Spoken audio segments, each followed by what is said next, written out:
we know that we all must stand for national sovereignty and work for peace. And this is an important time for all of us to encourage a productive dialogue and mutual respect, and even when we may disagree on matters of politics and policy, which is inevitable, we should all appreciate traditions like this, an occasion for thoughtful discourse where we can thoughtfully move beyond what Yeats called polite but meaningless words. When we do that, it restores trust among the people and it renews faith in our institutions. And I think all of us know that we need that desperately right now. So today I'm happy that we're able to showcase the Irish spirit of charity and humor and friendship that flows through your children and through my children and all the children and all of the friends of Ireland. So I have the distinct pleasure now of introducing our Commander-in-Chief and someone who is known everywhere as America's most famous Irishman, President Joe Biden.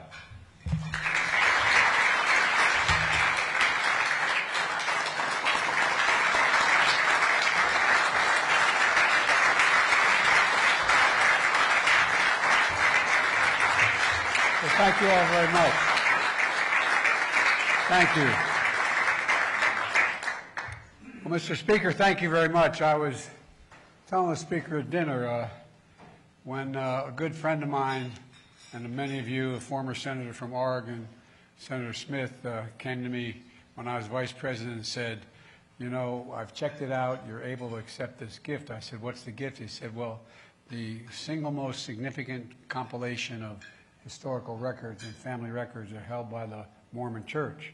And he said, we want to do a background for you. We want to check your genealogy for you. And they ended up showing up 5 months later with 6 volumes. And one of them pointed out that on one side of the family, the ones that came from County Louth, they started off in New Orleans. And I've warned them, it could have stayed. I would have been in a bit of trouble.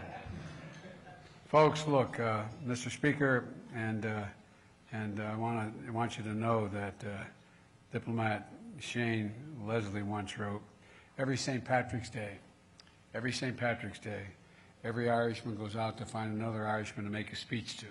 So thank you for allowing me to find you. Mom, it's okay. Look, you know, I'm glad I found all of you because no matter how much we debate, no matter how much we disagree, we always have been able to come together as friends of Ireland. And, you know, the friendship goes back centuries. But today is an important period, an important milestone. Nearly 100 years of diplomatic relations, Taoiseach, and every 100 years of Ireland and the United States. So, Mr. Speaker, thank you for hosting us today. It's a tradition I've always enjoyed. And Taoiseach, thank you for joining us again.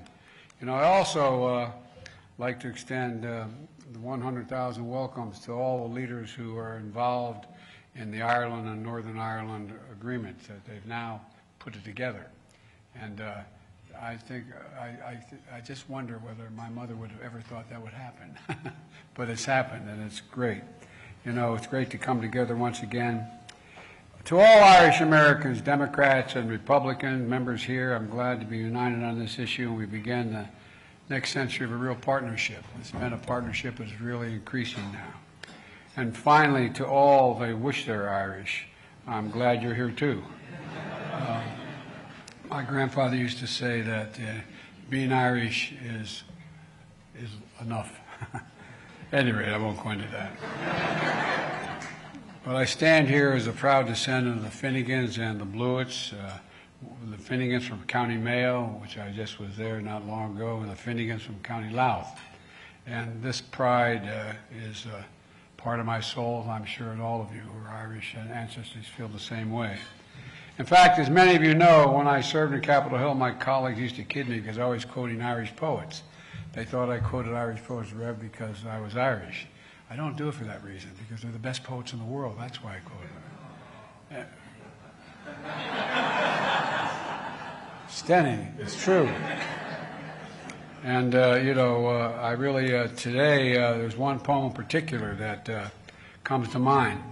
It was written by my great-grandfather, Edward Francis Blewett, who was only the second Catholic elected to the state Senate in the state of Pennsylvania back in 1906. And he wrote a book of poems, 100 poems, and about he referred to as his Ireland. One he called the worker, and here's what he said. No barrier is too thick or strong to stay the onward march each day. A goal they seek, a goal they find. Hardship for them is but real play.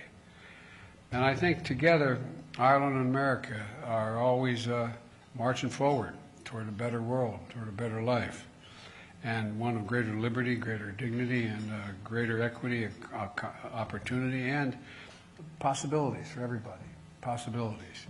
I was with Xi Jinping a couple years ago on the Tibetan Plateau, and he asked me, could I define America? And I said, this is recorded by him as well, I said, yes, in one word. He said, what's that? I said, possibilities. Think about it. What defines us as Americans? We think anything is possible. Anything is possible. We do it together. Well, together, Ireland and America have always moved onward for a better future. One of greater liberty, greater dignity, greater equality, opportunity, and possibility. And even when those barriers seem so thick and so strong, even when we face sorrow, setbacks, and divisions, and darkness, together we've always persevered, Ireland and the United States. We've always held out hope and horizons that we've not yet seen. You know, I often say that the Irish are the only people in the world who are nostalgic about tomorrow. Think about it. That's an original quote, unfortunately. But that seems who we are. And I often say that because wherever there's a yearning for freedom, wherever there is a call for progress, people around the world, they can always count on Ireland and the United States to be on their side, not just for hope, but to help them on their march forward. We see this in our support of Ukraine and the people in the face of Putin's vicious onslaught against Ukraine. Taoiseach, we had a meeting earlier today. I told you that I'm deeply grateful for Ireland's unwavering humanitarian aid to the people of not only Ukraine but also Gaza. I'm committed to continue to do our part. I'm confident the vast majority, and excuse me for saying this, but I think a vast majority of members of Congress are willing to do their part and to continue to urge every member in this room to stand up to Vladimir Putin. He's a thug. He's a thug.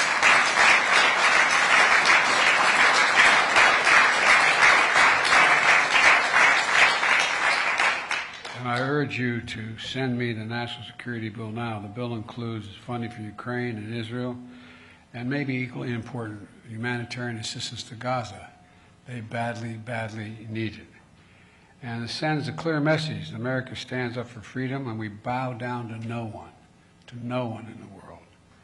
You know, I said in Belfast last year, where we marked the 25th anniversary of the Belfast Good Friday Agreement, I'm also committed to protecting peace and progress in Northern Ireland. We all know that we feel, I assume all of us feel the same way. That includes Northern Ireland's newest leaders, Minister O'Neill and your Deputy First Minister is here. Are you guys here? Stand up.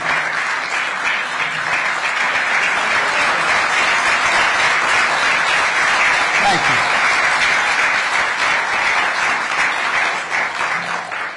you. As a friend of mine from Claymont, Delaware would say, who would have thunk it? Thankfully, you're here.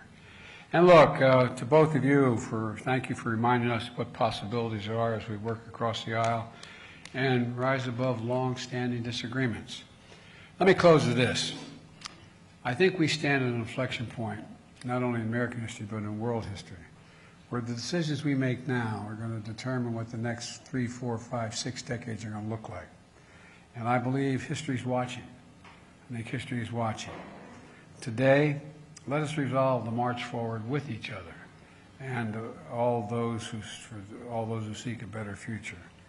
Like our ancestors, remember, no barrier is too thick or too strong for Ireland and the United States to get through. There's nothing our nations can't do together when we work together. And I mean that from the bottom of my heart. I'm confident there's not a thing we can't do if we work together. And I say the same thing. Remember, It's the United States of America. There is nothing beyond our capacity. We work together. So my prayer today is we continue, we increase our working together. Thank you all for having me.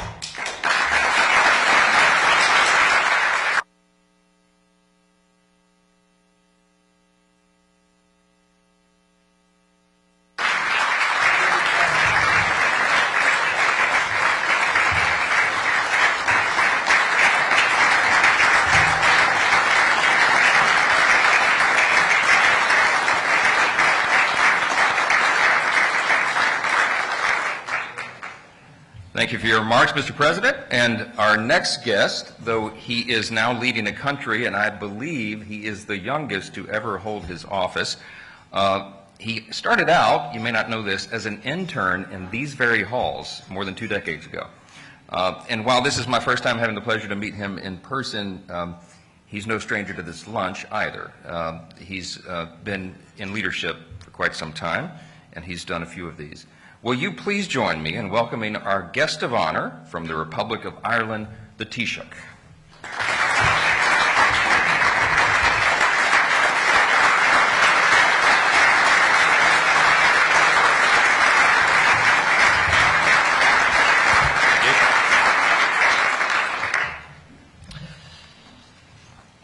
Gwyniushla, Akarja, Mr. Speaker, Mr. President, members of Congress, First Minister, Deputy First Minister, esteemed friends and colleagues. It is an honour and a privilege to be back among friends here in Washington, D.C. today. And thank you, Mr. Speaker, for continuing the tradition of hosting this lunch today. We are very appreciative. I believe that Ireland is perhaps the only country in the world that can get away with turning our national holiday into an international week of events, or in some places a whole month. We're also unique in having a national holiday where the head of government and all the senior ministers leave the country to celebrate it around the world with our diaspora and our friends and our allies. St. Patrick's Day is more than our national holiday. It is an international moment. It's when we get to share our story with the world, a story of faith in the future, no matter what the obstacles. Hope in our ability to work together for the greater good, and of charity towards those who are experiencing suffering. As the President acknowledged, since we last gathered here last year, the institutions of the Good Friday Agreement have returned, and it's hugely significant that we're joined here today by the First Minister and the Deputy First Minister, Michelle O'Neill and Emma Little-Pengelly, 2 women from different political traditions who are showing what can be achieved working together, holding jointly a co-equal office as heads of government of Northern Ireland. It is so good to have both of you here today.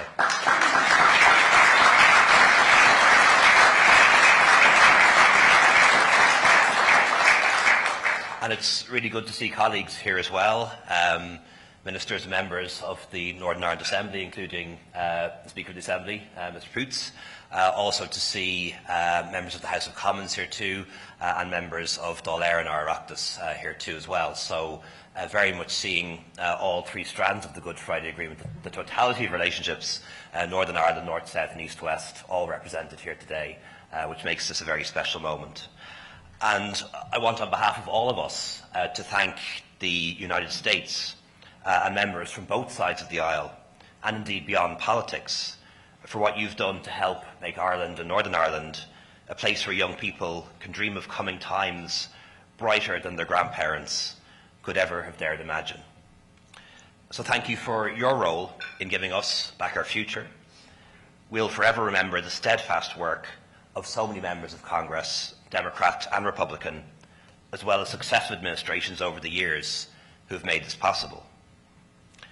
Throughout the entirety of the peace process, the Friends of Ireland caucus have been our resolute friends. And on behalf of the Irish people, thank you for your commitment to Ireland.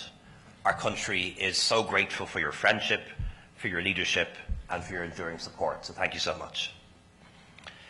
Mr. Speaker, someday soon, we would really like to welcome you to Ireland. So consider this the official invitation. We'd love to show you around.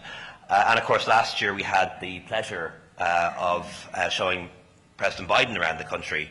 Although he knows it so well, I don't think he needed a tour guide. But it was a wonderful opportunity for him to reconnect with relatives and friends and also to make new ones. Mr. Speaker, today, as we run into St. Patrick's Day, I'm thinking very much of the prayer of St. Patrick, which was alluded to earlier, as we face the most complicated and difficult circumstances in the world, problems that have no easy answers, which demand that we do our best to repel the forces of darkness, to defend our values, and to shield the innocent. I'm thinking of St. Patrick's prayer today for strength and protection against every cruel and merciless power. When I reflect on the war being waged by Russia against Ukraine, the light of democracy, the rule of international law, and liberty itself are under attack from a relentless adversary who would extinguish them. Ukraine must not fall, and together we need to stand by Ukraine for as long as it takes.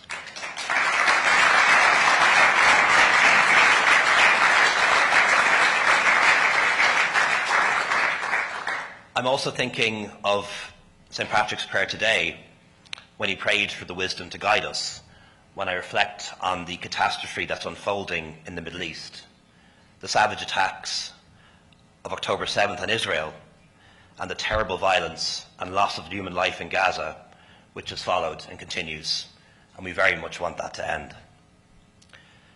These are global challenges that demand our courage, our empathy, and our action, and we pray for the wisdom of St. Patrick in facing them.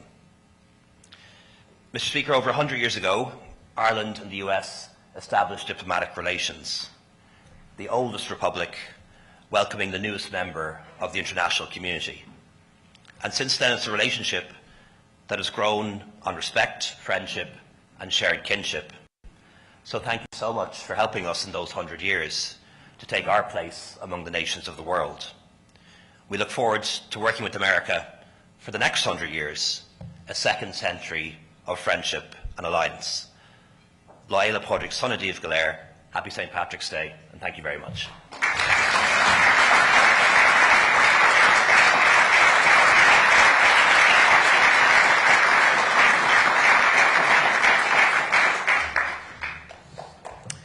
Thank you so much, Taoiseach, and thank you again, Mr. President. I am proud to welcome now our entertainment for the day. Born in Dublin and raised based in New York City, violinist Gregory Harrington is one of Ireland's most recognized violinists with a wide range encompassing classical music to jazz to crossover. As a Billboard charting artist, Mr. Harrington has released 6 critically acclaimed albums and has even opened the St. Patrick's Day Parade on NBC in New York, and that's a big deal. Last year, he gave his 5th performance to his sold-out Carnegie Hall, celebrating the 20th anniversary of becoming the first Irish violinist to ever give a full solo debut at that venue.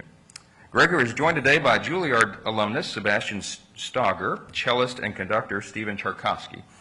We also have the pleasure of welcoming several dancers, because, you know, you can't have an Irish gig without a dancer, right? Joe Duffy, Kendall Griffler, and Elise Transon have toured across the globe with numerous Irish dance shows. Joe is also the founder and director of the District Irish Dance Academy based here in the nation's capital. Please join me in welcoming these great friends of Ireland to the stage now.